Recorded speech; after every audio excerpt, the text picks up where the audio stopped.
Szeretettel köszöntelek! Kovászos sütéseim során ezúttal a kiflire esett a választásom. Most is nagyon jól dolgozott a kovászom, és szuper, ropogós külsejű, belül puha kiflik születtek. Lépésről lépésre megmutatom, hogyan készült.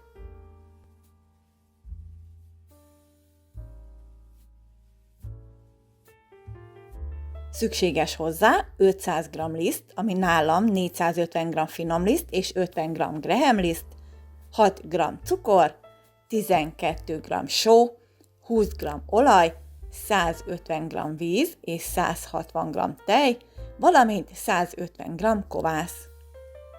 A kovászt 5 órával előtte etettem meg, 25 g kovász, 50 g víz és 75 g kenyérlisztből áll. Meleg helyen volt, 5 óra alatt megduplázódott, és alkalmas volt arra, hogy süssek vele. 150 g tejet és 140 g vizet,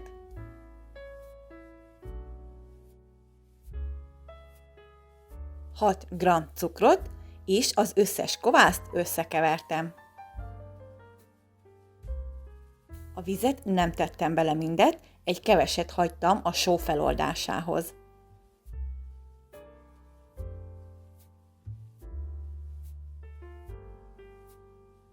Utána beleszitáltam a lisztet. Ez bármilyen típusú lehet, én most a 145 g finom liszt mellé 50 g graham lisztet tettem. A szitálással átszellőztetjük, a lisztszemcsék közé oxigén kerül, és a kész tészta levegősebb, lágyabb lesz. A graham liszt, vagy általában a teljes kiölésű lisztek rostja fennmarad a szitán, de természetesen azt is bele kell tenni. Az egészet alaposan összedolgoztam.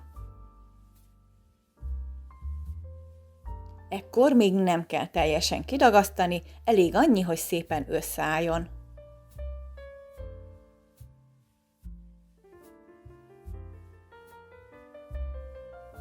Letakartam és hagytam pihenni. 1 órát szoktam neki adni, de legalább 30 perc legyen.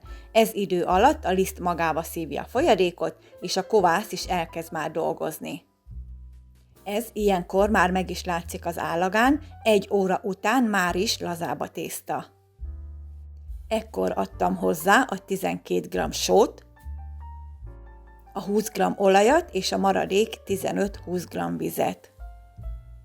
A víz egy kicsit feloldotta a sót, így könnyebb volt belegyúrni a tésztába. Olaj helyett 25 g vajat is használhat. Minden lisztnek más a vízfelvevő képessége. Ha te másfajtát használsz, figyeld az állagát, és ha úgy érzed, hogy igényel még egy kis vizet, akkor adj még hozzá. Kellemes, ruganyos állagúnak kell lennie. Ne legyen nagyon lágy sem, mert akkor nem fogja tudni megtartani a kifli alakját. Egy műanyag dobozt vékonyan megolajoztam és beletettem a tésztát. Én ebben szoktam keleszteni. Míg az élesztős tészták esetében a kelesztési idő általában 1 óra, a kovásznak ettől sokkal több idő kell. 5-6, de akár 7-8 óra is lehet, attól függően, hogy hány fokos hőmérséklet veszi körül. Az a lényeg, hogy a tészta a duplájára nőjön. Ezt mindenképp meg kell várni, különben nem lesz megfelelő állaga, bérzete. Közben 3-4 alkalommal hajtogatással lehet segíteni a sikérváz kialakulásában, de én ezt most egyáltalán nem hajtogattam. Utána 10 részre osztottam a tésztát. Mindig lemérem mérleggel is, hogy egyforma legyen mindegyik darab. Gombócokat formáztam belőlük,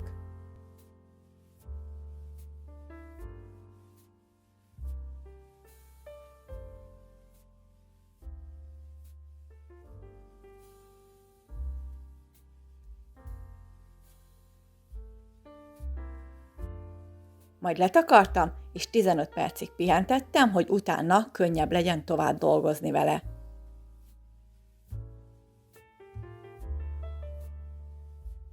Egyenként megformáztam őket.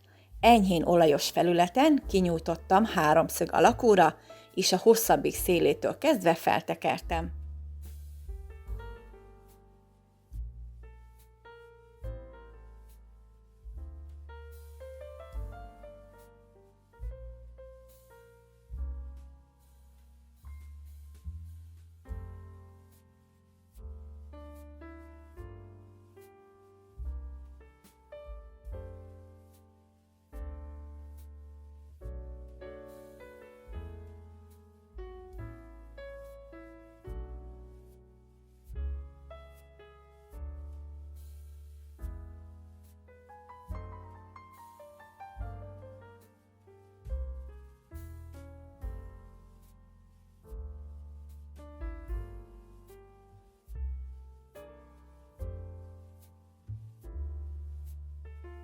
Sütőpapíros tepsire helyeztem, és letakarva kelesztettem 1,5 órán keresztül.